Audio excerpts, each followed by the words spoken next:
చందనపురం 12వ భాగం. ఆ శిల్పం నాదే కదా, ఎవరు చెక్కించారు? నేను అలా కోపంగా ఉండడం మీరెప్పుడు చూశారు అని అడిగింది ప్రవల్లిక. ఆ శిల్పాన్ని గురించి ప్రవల్లికతో అబద్ధం చెప్పబుద్ధి కాలేదు దేవదత్కి. అలాగని నిజం చెప్తే ఆమె తన గురించి ఏమనుకుంటుందో ఏమో, ఒకవేళ తనని దొంగగా భావిస్తుందో ఏమో అని ఒకంత భయం వేసింది అతనికి. చెప్పండి, మీ బంధువుల్లో అసలు శిల్పాలు చెక్కేవాళ్ళు ఎవరూ లేరట కదా, మరి నా బొమ్మ ఎవరు చెక్కారు? మీరే చెక్కించారా అని మళ్ళీ అడిగింది ప్రవల్లిక. ఇక నోరు తెరవక తప్పలేదు దేవదత్కి. ఏం చెప్పాలా అని ఆలోచిస్తూ, దాన్ని నువ్వెప్పుడు చూసావు అని అడిగాడు. మనం అత్తయ్య వాళ్ళ ఇంట్లో నుంచి ఈ కోటకు వచ్చేటప్పుడు సామాన్లు సర్దుతూ చూశాను అని చెప్పింది ఆమె. ప్రవల్లిక జవాబుకి ఒకంత ఆశ్చర్యపడుతూ, మరి ఇన్ని నెలలు గడిచినా దాని గురించి నన్ను ఎందుకు అడగలేదు అని విస్మయంగా అడిగాడు దేవదత్. ఆ బొమ్మని నాకు చూపించడానికే అక్కడ ఉంచారు అని అనుకున్నాను, కానీ మీరు దాని గురించి ఎప్పుడూ నాతో మాట్లాడనే లేదు. నేను మిమ్మల్ని అడగాలంటే ఏమనుకుంటారో ఏమో అని అడగనే లేదు. మీరే చెప్తారు కదా అని ఎదురు చూశాను, కానీ మీరు దాని ప్రస్తావన ఏ రోజు మన మధ్య తేనేలేదు అని తన మనసులో చెలరేగిన భావాలన్నిటినీ విడమర్చి చెప్పింది ప్రవల్లిక. ఆమె చెప్తున్న వాటికి ఆశ్చర్యంతో విస్తరపోయి చూస్తూ ఉన్నాడు దేవదత్. అతని మనసులో అలాంటి సందేహం ఏదైనా ఉండి ఉంటే వెంటనే అడిగి ఉండాలి, కానీ అతను అడగనేలేదు. ప్రవల్లిక శిల్పాన్ని చాలా రోజుల క్రితమే చూసినా అతను చూపించకపోవడానికి ఏదో కారణం ఉండి ఉంటుంది అన్న నమ్మకంతో దాని గురించి తనను ఏమాత్రమూ అడగకపోవడం అతనికి చాలా వింతగా అనిపించింది. ఇక నిజం దాచలేకపోయాడు అతను. నిన్ను మొట్టమొదటిసారి బావి దగ్గర చూసిన తర్వాత మీ నాన్నగారిని శిల్పాశ్రమంలో కలిశాను కదా, అక్కడ నుండి తిరిగి వస్తుంటే అక్కడ వాళ్ళందరికీ దూరంగా ఒక శిల్పి శిల్పాలయానికి దూరంగా ఒక శిల్పం చెక్కుతూ కనిపించాడు. అప్పటికే ముఖం మాత్రం స్పష్టంగా చెక్కబడి ఉంది. అందమైన ఆ ముఖంలో కోపాన్ని చూపించడంతో ఆ శిల్పితో వాదించి ఆ రోజు తిరిగి వచ్చేశాను. ఆ తర్వాత మన నిశ్చితార్థం జరిగింది. కానీ అదే రోజు నీలోని చిరుకోపాన్ని చూసినప్పుడు విచిత్రంగా ఆ శిల్పంలోని పోలికలే నీలో నాకు కనిపించాయి. అది నీదేనేమో అని అనిపించింది. అందుకే ఆ రోజు మీ ఇంటి నుండి మళ్ళీ వెనక్కి ఆ చోటికి వెళ్ళాను. అక్కడ ఆ శిల్పి కనిపించలేదు, కానీ పూర్తి అయి ఉన్న నీ నిలువెత్తు శిల్పం కనిపించింది. అది నీది అంటే అది నాకు మాత్రమే సొంతం అన్న ఆలోచనతో ఆవేశంగా ఆ శిల్పాన్ని అక్కడి నుండి తీసుకువచ్చాను అని తన మాటలకి ప్రవల్లిక ముఖంలో కలిగే ప్రతిస్పందనలు గమనిస్తూ ఆపాడు దేవదత్. ఆ మాటలు వింటున్న ప్రవల్లిక విస్తురపోతూ దేవదత్ ముఖంలోకి చూసింది. అంటే ఎవరో చెక్కుతున్న శిల్పాన్ని మీరు ఎత్తుకొచ్చేశారా అని ఆశ్చర్యంగా అడిగింది ఆమె. ఎవరో చెక్కినా అది నీ రూపమే కదా ప్రవల్లి, నువ్వు నాదానివే కదా అని కొంచెం దబాయింపుగా అన్నాడు దేవదత్. అలగగా దబాయింపుగా అతను ప్రవల్లిక కళ్ళల్లో చిన్న పిల్లవాడిలాగా కనిపించాడు. అలాగే అతనికి తానంటే ఎంత ప్రేమ భావమో, ఆ భావాన్ని ఎంత అపురూపంగా చూసుకుంటున్నాడో అని అనిపించింది ఆమెకి. తల మీద చెయ్యి వేసి నిమురుతూ అతని హృదయం పైన వాలింది ప్రవల్లిక. తనకి తానే చెప్పుకుంటూ మెల్లగా, నా ఊహ నిజమైతే దానిని చెక్కిన శిల్పి సోమనాథుడై ఉంటాడు. మన పెళ్ళి నిశ్చయం అవ్వకముందు నేనంటే ఇష్టమని నా వెనక పడ్డాడు సోమనాథుడు. నాకు అయిష్టమని ఇక తన జోలికి రావద్దు అని గట్టిగా చెప్పింది. ఆ క్షణంలో తనలో ఉన్న కోపాన్ని సోమనాథుడు శిల్పంగా మలిచి ఉంటాడు. మనమిద్దరం ఒకటిగా ఉన్నప్పుడు ఎవరికో చెందిన మూడో భావం మన మధ్య రాకూడదు అని తనలో తాను నిదానంగా చెప్పుకుంది ప్రవల్లిక. ప్రవల్లిక మాటల్ని విని కూడా బదులు ఏమీ ఇవ్వకుండా మిన్నకుండిపోయాడు దేవదత్.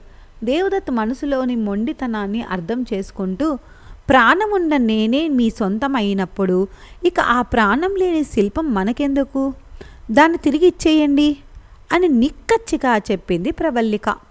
భార్య మాటలకు ఇక తప్పదు అనుకొని సరేలే అని తల ఊపాడు దేవదత్. తన చేతుల్లో ప్రవల్లిక నడుమును చుట్టి చిన్న పిల్లవాడిలాగా ఆమె ఎదలో ముఖం దాచుకుంటూ, ఈసారి చందనపురానికి వెళ్ళినప్పుడు శిల్పాన్ని అతనికి ఇచ్చేస్తాలే అని అన్నాడు. ఆ మాట అంటున్నప్పుడు అతని మనసు తేలికగా తేటగా ఉండడం గమనించింది ఆమె. రోజులాగానే ఈరోజు కూడా ఉదయాన్నే సోమనాథుడు, రమణలు ఇద్దరూ కలిసి సగం పైగా చెక్కిన అంతరపత్ర నమూనా శిల్పం కోసం పని కొనసాగింపుగా కూర్చున్నారు. పరుపులాంటి మెత్తటి ఆసనం పైన ఒక వైద్యుడు విశ్రామంగా కూర్చొని ఉన్న విషయాన్ని బోధిస్తూ, ఆయనకి ఎదురుగా నమస్కారం పెట్టి నిలబడ్డ సైనికులు, ఆయన చెప్తున్న దాన్ని శ్రద్ధగా వింటున్న సన్నివేశం అది. దూరం నుంచి వాళ్ళని చూస్తూ అక్కడికి వచ్చిన రాఘవాచారి సోమనాథుడు రమణని రమ్మని పిలిచి వాళ్లను తన గుడారాల దగ్గరికి తీసుకువెళ్ళాడు.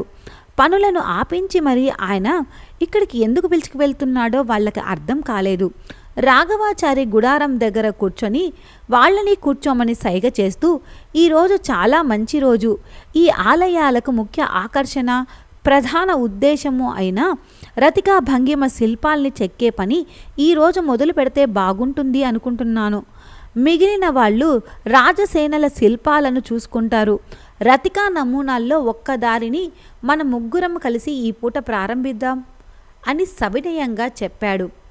ఇక్కడ ఎందరో శిల్పులు, అందులోనూ నైపుణ్యం ఉన్నవాళ్ళు ఉండగా అంత పెద్ద పని ప్రారంభించడానికి తామిద్దరం మాత్రమే పిలవడం సోమనాథుడు రమణ ఆశ్చర్యంగా రాఘవాచారి వంక చూశాడు. రమణ మెల్లగా ఒక్క అడుగు వెనక్కి వేశాడు. రాఘవాచారి వంక సవినయంగా చూస్తూ చేతులు నలుపుకుంటూ, ఆచార్య, మీరు చెబుతున్న పని నాకు ఇప్పటి వరకు అనుభవం లేనిది. నేను అలవాటైన శిల్పాలనంటే చేయగలను, కానీ ఈ రతికా భంగిమలను చెక్కాలంటే కొలతల్లో తడబాటుల్లో అన్నీ భయంగానే ఉంది నాకు. మీరు వీటన్నిటిలోనూ శిల్పభంగిమలు పూర్తి చేసిన తర్వాత అవి చూసి నేను ఈ రతికా శిల్పాల పనిలో తిరుగుతాను. అప్పటి వరకు నాకు రాజసేవల పనే ఇవ్వండి అన్నట్లు నీళ్లు నములుతూ చెప్పాడు రమణ. వసంత పట్టీలు లతలు చెక్కడంలో కాస్త తేడాలొచ్చినా ఇది పూల తీగలే అనుకునే వీలుంది. కానీ రతికా శిల్పాలంటే ప్రతి భంగిమని తీర్చిదిద్దాలి. పొర్రపాటున కూడా ఒక్క దెబ్బ అటూ ఇటూ అయినా ఆకారం మొత్తం మారిపోతుంది. అప్పటి వరకు కష్టపడి చెక్కిన శిల్పాలు అంతా శ్రమ అంతా వృధా అవుతుంది అని మనసులోనే భయపడుకుంటూ అన్నాడు రమణ. రమణ వంక ఒక్క వంక దీర్ఘంగా నిట్టూర్పుగా చూశాడు రాఘవాచారి. ఆ తర్వాత నిలువుగా తల ఆడిస్తూ, రమణ, దీనికి చాలా సృజనాత్మకత నైపుణ్యం కలిగిన శిల్పులే కావాలి. సరే, నువ్వు వెళ్ళి పని కొనసాగించు అని చెప్పాడు రాఘవాచారి. ఆ మాట కోసమే చూస్తున్న రమణ వెంటనే అక్కడి నుండి లేచి వెళ్ళిపోయాడు. రాఘవాచారి ముఖంలో లీలగా కదలాడుతూ ఉన్న భావాలను చూస్తూ ఉండిపోయాడు సోమనాథుడు. వెంటనే పట్టుదలగా, రాఘవయ్య, మీకు నా మీద నమ్మకం ఉందన్నందుకు గర్వపడుతున్నాను. ఈరోజు మంచి రోజు అంటున్నారు కదా, రమణ తోడు లేకపోతే ఏమైంది? మనమిద్దరం కలిసి పని మొదలు పెడతాం. ఆ నమూనా, ఆ రతికా భంగిమ పేరేంటి అని ధైర్యంగా అడిగాడు సోమనాథుడు. అతను చెప్పింది వినగానే ఒకంత గర్వంతో సోమనాథుడి వంక చూశాడు రాఘవాచారి. ఆ వెంటనే సంతోషంతో తల ఊపి, కాకలిరతి అని ఉత్సాహంగా చెప్పాడు రాఘవాచారి. కాకలిరత? అదేదో చిత్రంగా ఉంది అన్నట్లు సంభ్రమంగా చూశాడు సోమనాథుడు. అంటూ అతన్ని గుడారంలోకి తీసుకెళ్ళి అక్కడ తాళం వేసి ఉన్న పెట్టెను తెరిచాడు. అందులో నుండి గుండ్రంగా చుట్టి ఉన్న ఒక నమూనాను, తోలు ముక్కను తీసి సోమనాథుడికి ఇచ్చాడు. ఆ నమూనాను చూస్తూనే దిగ్భ్రాంతికి లోనయ్యాడు సోమనాథుడు. నగ్నంగా ఉన్న ఒక స్త్రీ పురుష జంట ఒకరినొకరు ప్రేరేపించుకుంటున్న భంగిమాది. అది చూడగానే అతడు ఒక్క క్షణం ఆగిపోయాడు. వెంటనే తనను తాను సంభాళించుకుంటూ రాఘవాచారి వంక చూశాడు సోమనాథుడు. దానిని తీసుకొని పరీక్షగా చూడబడి బండరాళ్లపైన కూర్చున్నాడు రాఘవాచారి. ఆ నమూనాలు చెక్కడానికి సరిపడే గట్టితనం గల రాళ్లను పరీక్షిస్తూ గట్టితనపు నాణ్యతని ఒక్కొక్కటిగా చూస్తూ ఉన్నాడు. వాటికి దగ్గరగా వెళ్ళి కాకలిరతి భంగిమ చెక్కడానికి కావలసిన పరిణామము, గట్టితనం కల 4-5 రాళ్ల నుండి ఒక శిల్పాన్ని ఎంపిక చేశాడు రాఘవాచారి. ఈలోపు ఆ శిల్పాలను చెక్కడానికి కావలసిన పనిముట్లు తెచ్చాడు సోమనాథుడు. అన్నీ ఒకే చోట చేర్చుకున్న తర్వాత ఇద్దరూ ఆ శిల్పం ముందు వెనక భాగాలు పరిశీలించి ఎటు ముఖభాగం చెక్కాలో వెనక భాగం ఎలా చెక్కాలో మాట్లాడుకున్నారు. ఆ తర్వాత భంగిమ నమూనాలు ముందు పెట్టుకొని దీర్ఘ చతురస్రాకారంలో అడ్డంగా నిలిపి మూలన ఉంచిన ఆ రాతిపైన ఉజ్జాయింపుగా ఆ భంగిమలను సన్నని గీతలా చెక్కడం మొదలుపెట్టారు. బొమ్మలు గీయడం పూర్తి కాగానే ఉలి సుత్తి తీసుకొని ఇద్దరూ చెరో వైపు నుండి అదనపు భాగం నుండి రాయిని తీసివేయడానికి ముందు ఆ భాగాలను చెక్కుతూ ఉన్నారు. అప్పుడు మొదలుపెట్టిన ఆ భంగిమలు మరునాటి మధ్యాహ్నానికి గాని ఒక ఆకృతిని సంతరించుకోలేదు. అస్పష్టంగా మొద్దుగా చెక్కి ఉన్న ఆ భంగిమ వంక చూస్తూ, అంతా బాగానే ఉంది సోమనాథ, ఇక ఈ శిల్పానికి ఖచ్చితమైన రూపాన్ని ఇవ్వడమే మిగిలింది. ఇందులోని ప్రతి అవయవాన్ని సరైన కొలతలతో నిర్దిష్టంగా చెక్కాలి మనం. అందుకు ఆ భంగిమ ప్రత్యక్షంగా మన కళ్ళ ముందు ఉండాలి, లేదంటే స్పష్టత రాదు. ఈ భంగిమకి అంబిక కమలేశులైతే బాగుంటుంది అని అనుకుంటున్నాను అని వాళ్ళు చెక్కిన రాతి వైపు చూస్తూ ఆలోచిస్తూ చెప్పాడు సోమనాథుడు. రాఘవాచారితో అలాగే అన్నట్లు నిదానంగా తల ఊపాడు సోమనాథుడు. నడినెత్తికి వచ్చిన సూర్యుని గమనించి, భోజన వేలయ్యింది, నువ్వు పద, నేను అంబిక కమలేశుల్ని ఆ భంగిమని అభ్యాసం చేయమని చెప్పి వస్తాను అని రాఘవాచారి బయలుదేరుతూ అన్నాడు. సరే అంటూ లేచి శిల్పాశ్రమం నుండి మరోవైపు భోజనశాలకు వెళ్ళాడు సోమనాథుడు. నమూనా తీసుకొని రాఘవాచారి కూడా అక్కడి నుండి కదిలాడు. ఆయన వెళ్ళి అంబిక, ఆమె సహాయకుడిగా ఉండే కమలేశుడికి ఆ భంగిమ నమూనాని ఇచ్చాడు. ఆ భంగిమ నమూనాని చూడగానే వాళ్ళిద్దరూ ఒక రకమైన భావనతో ఒకరి ముఖాలు ఒకరు చూసుకున్నారు. తాము భోజనం చేసి వచ్చేలోపు నమూనాలో ఉన్న భంగిమని అభ్యాసం చేయమని చెప్పి అక్కడి నుండి ఆయన గుడారానికి వెళ్ళిపోయాడు. అంబిగా కమలేశులు వెయ్యబోయే ఆ భంగిక కోసం, పీఠం కోసం ఆయన రోజు పడుకునే రాతి శిల్పాన్ని, తలాన్ని వాళ్లే చెక్కే శిల్పం ఉన్న ప్రదేశానికి చేర్చమన్నాడు రాఘవాచారి. పైన కింద కుదుపమంటూ చెక్కబడిన 2 అడుగుల గుండ్రపు రాతి చట్రం పైన పొడుగ్గా మందమాటి రాయి అమర్చబడి ఉంది ఆ రాతి మంచం. అది దానికి అంచుల్లో లతలు, తీగలు చెక్కబడి ఉన్నాయి. తల్ల పెట్టుకొని కూర్చున్న వైపు వెనక్కి ఆనుకోవడానికి వీలుగా వాలుగా అటు పల్చని రాయి నిలబెట్టి అడ్డరాయితో బిగించబడి ఉంది. అంబికా కమలేశులకి ఆ రాయి పడకని చూపించి రాఘవాచారి కూడా భోజనం చేయడానికి వెళ్ళిపోయాడు. సోమనాథుడు కూడా రాఘవాచారితో భోజనం ముగిచి వచ్చేసరికి అక్కడ రాతి పడక మీద అంబికా కమలేశులు ఇద్దరూ కూర్చొని ఉన్నారు. రాఘవాచారి కనుసైగతో వాళ్ళు ఆ భంగిమని ప్రదర్శిస్తూ ఆ రాతి మంచం పైన వాలారు. సోమనాథుడు రాతి శిల వంక వాళ్ల వంక మార్చి మార్చి చూస్తూ ఉన్నాడు. వాళ్ళిద్దరి భంగిమలో కనిపించిన కొలతల్ని స్పష్టంగా ఆ శిల్పంలోకి తీసుకురావాలంటే చాలా కష్టపడాలి అని అర్థమయ్యింది సోమనాథుడికి. అంబికా కమలేశులు కొలతలు ఆ రాతి శిల్పంలో అసంపూర్ణంగా చెక్కిన అవయవాల కొలతలతో టేపుతో సరిచూసుకున్నాడు. శిలలలో అదనంగా ఉన్న ఎత్తు పల్లాల్ని చెక్కుతూ రాఘవాచారి, సోమనాథుడు ఇద్దరూ కూడా ఏకాంతంగా శిలపైనే కేంద్రీకరించి ఉన్నారు. వాళ్ల కళ్ళకి అంబికా కమలేశుల ప్రత్యక్ష భంగిమ అన్నీ కూడా ఒక నమూనా చిత్రం లాగా మాత్రమే కనిపిస్తూ ఉంది. ఆ రాతి శిలలో నిర్దిష్టమైన రూపం, భావం తీసుకురావడం కోసం దీక్షగా పూనుకున్నారు రాఘవాచారి. నెలలు, నెలాఖరు రోజులు జమ అవుతూ ఉన్నాయి. నెలలు ఒక్కొక్కటే కనుమరుగు అవుతూ ఉన్నాయి.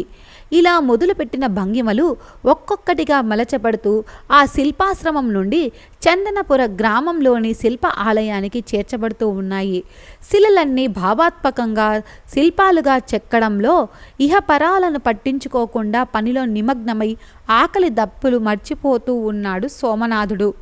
రాఘవాచారి వారిలోని శిల్పకళా తృష్టతను, తీవ్రతను శిల్పాల మీద పలికించారు. వాళ్ళు కష్టతరమైన పెద్ద పెద్ద నమూనాల్ని చెక్కడానికి ముందుకు వచ్చి రాఘవాచారి పర్యవేక్షణలో ఆ నమూనా గీతలకు జీవం పోస్తూ నైపుణ్యంతో సుందరమైన శిల్పాలు చెక్కుతూ ఉన్నారు. ఉదయపు వెలుగుల్లో మొదలై సంధ్యా చీకట్లో ముగిసే వరకు ఆ ప్రదేశమంతా రాతి చప్పుళ్లతో హోరెత్తుతూ ఉంది. అక్కడ మాటల కంటే చేతల్లోనే భావప్రసారం జరుగుతూ ఉంది. ఎవరు చేయాల్సిన పని వాళ్ళు చేసుకుపోతూ ఉన్నారు. ఎవరి పనులు ఇంకొకరికి వర్తించడం లేదు.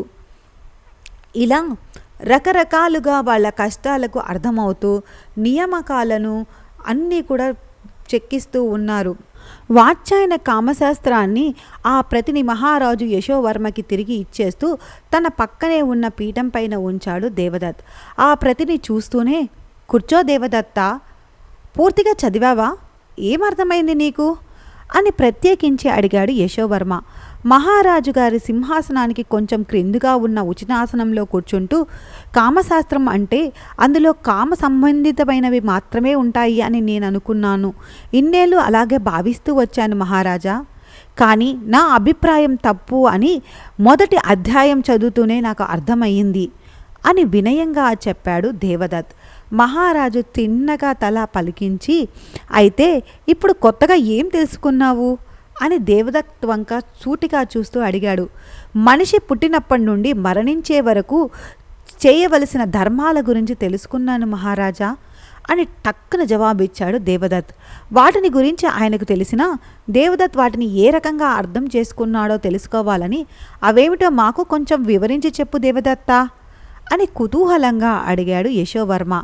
మహారాజు ప్రశ్నకి ఆశ్చర్యపోతూ దేవదత్ మరుక్షణం సందేహాల్ని పక్కన పెట్టి ధర్మ అర్థ కామ మోక్షాలు అనే 3 పురుషార్థాల్లో అర్థ సంబంధితమైన విషయాల గురించి యవ్వన దశలో నేర్చుకోవలసినవి, యుక్త వయసులో కామానికి ప్రాధాన్యత ఇవ్వాలని, ముది వయసులో ధర్మయోచన చేయాలంటూ వాత్స్యాయనుడి యొక్క గొప్ప అభిప్రాయాన్ని గమనించాను. అయితే ఆ వర్గీకరణ ధర్మాన్ని పరిరక్షించాల్సిన మహారాజులకు కామంపై ఆశ్రయపడి జీవించడం తగదు అని అర్థమయ్యింది. కానీ మీరు ఎందుకు ఇలాంటి శిల్ప ఆలయాన్ని నిర్మిస్తున్నారో వీటిని అనుభవపూర్వకంగా తెలుసుకోవాలి అని అనుకుంటున్నాను అని దేవదత్ అన్నాడు. గ్రంథంలో ఉన్నవే కాక నీవు జీవితంలో అనుభవపూర్వకంగా ఏం తెలుసుకున్నావు దేవదత్త అని ఆసక్తిగా అడిగాడు మహారాజు యశోవర్మ. నాకు నేనుగా అంటే ఒక్క క్షణంలో ఆలోచన పడ్డాడు. ఆ వెంటనే నా వైవాహిక జీవితం తర్వాత నాకు నేనుగా స్వయంగా ఒక విషయాన్ని తెలుసుకున్నాను మహారాజా. స్వతగా మనిషి అంటే ఒక ఆడ మగ అయిన వాళ్ళు మనస్తత్వంలో నిగూఢంగా దాగి ఉండే వికారాలు, వాంఛలు, క్రూరత్వము, ఉద్రేకము, మిగిలిన భిన్నమైన భావాలు తీర్చగలుగుతుంది స్పర్శ అని గ్రహించాను. అయితే స్త్రీ అయితే పురుషుడితో అయితే ఏకమైనప్పుడు వారికి ప్రకృతి మొత్తం తెలుస్తుంది. వారిలో ఒక సంపూర్ణత వస్తుంది. మనిషిలో జడత్వాన్ని రేపుతుంది. మనిషి ఆలోచన స్థిరత పెరుగుతుంది. స్థిమిత పడితే అంతర్గత ఆలోచనలు వక్రంగా లేకుండా స్పష్టమవుతాయి అని తెలుసుకున్నాను మహారాజా అని యశోవర్మ వంక చూస్తూ అడిగాడు తాను తెలుసుకున్నది చెబుతూ. అతను చెప్పింది సావధానంగా వింటూ నిజమే అన్నట్టు మెల్లగా తల ఊపాడు యశోవర్మ. అతన్ని చూస్తూ, చిన్న వయసు నుండే ఆలోచన విధానాన్ని కలిగి ఉన్న దేవదత్త, నీ సేవల్ని ఉపయోగించగలిగే భాగ్యం మాకు లభించినందుకు మనసారా సంతోషిస్తున్నాం అని అభినందిస్తూ చెప్పాడు యశోవర్మ.